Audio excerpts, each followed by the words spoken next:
Liverpool beat Inter Milan this past Wednesday by a score of 2-0. This match would be in Inter Milan's favor slightly in the first half, as they would hit the bar once and come very close to scoring on two other shots. Liverpool would also have some scoring opportunities that they would unfortunately miss, like the Sadio Mane header. However, the first half would end 0-0. The second half, Liverpool once again started pretty rough for the first 15 minutes, even with Bobby Firmino being brought in for the injured Diogo Jota. Then Liverpool would make 3 substitutions, bringing on Naby Keita, Luis Diaz, and Jordan Henderson, and from here on out, they would control the match, pretty much dominating and would score both goals during this period of time, with Bobby's goal in the 75th minute and Mo Salah's goal in the 83rd minute. These 2 goals would close out the match as Liverpool would squeak by with the win that may have not been deserved, but a win is a win, and they grueled their way to it. So how did Liverpool beat Inter Milan in this match? When you look at the first half, Liverpool were not that bad, but they struggled to get a grip on the match. Inter Milan and Simone Inzaghi came into this match with a great strategy. He knows how Trent and Robertson play, so he constantly had his 2 wingbacks run in behind those spaces. This caused Trent and Robertson to have to play further back to worry about these runs. The 3 center backs and the 3 midfielders would play these balls behind Liverpool's fullbacks, and this would cause either Virgil van Dijk or Konate to have to defend the wide spaces, stretching out the Liverpool defense, which in turn opens up more space in the box for Inter strikers. This was happening much more behind Trent due to his constant desire of being higher up the pitch, so Perisic was constantly finding space. It is normally not a problem when Trent is high up, because Jordan Henderson or Naby Keita in the right center midfield position will typically cover the space left behind Trent when he bombs up the right wing. However, with Harvey Elliott in that position, Trent does not have a player that is willing to cover. Klopp went too attacking on the right side of the pitch at the beginning of this match, allowing for Inter to exploit the space. Also, when you look at the first half, Liverpool needed to improve their attack. Liverpool's defenders were being pressed consistently, and they were not given enough passing options. Harvey Elliott, again, is not a player that wants to drop deep to pick up passes, and neither does Diogo Jota.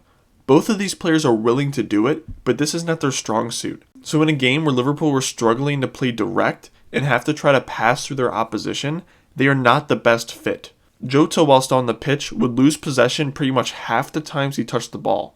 This is an issue in a situation where Liverpool need to hold on to possession, as this is their best solution to break down Inter. So Klopp made a change in the second half. Jota would come off after halftime, but this was more to do with his injury. However, I still think he would have made this move at some point in the second half, probably around the 60th minute mark, if he was healthy regardless. Klopp put in Bobby Firmino as he needed his number 9 to drop deep and help link up play with the midfield to retain possession, as they were constantly losing possession. He did this pretty well, as he would only lose possession 11 times throughout the match in his 38 touches, which was a big improvement on Jota. He is much better than Jota at dropping deep and holding onto possession and keeping it from the opposition.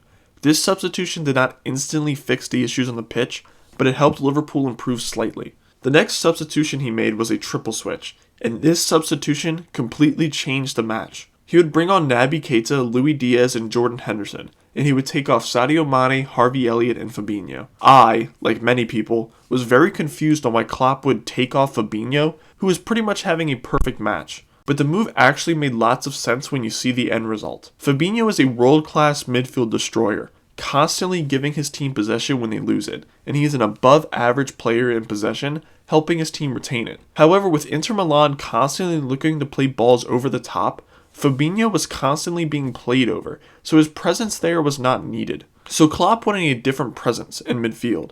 Like I said before, Klopp wanted in this match to control the middle of the pitch to help his team control the match, so keeping Thiago on was absolutely crucial. And Klopp also wanted to bring on Keita and Henderson, who are very good at retaining possession as well. With these changes, Naby Keita in the right center mid position would now be able to cover the high-playing Trent Alexander-Arnold, allowing him to get further forward. Jordan Henderson would now be a more progressive 6, looking to retain possession, but also be further up the pitch. And Thiago would also do the same, as he is excellent at retaining possession. This improved Liverpool's ability to control the match.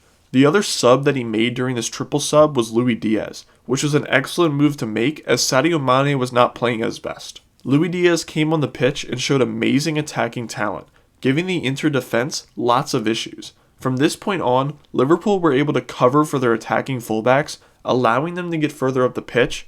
They were holding onto possession better and not being too risky in their attacking play, which better suited this Liverpool side against this Inter side. The improvements and substitutions Klopp made were instrumental in this team's victory, and this is why he is one of the best managers in the world.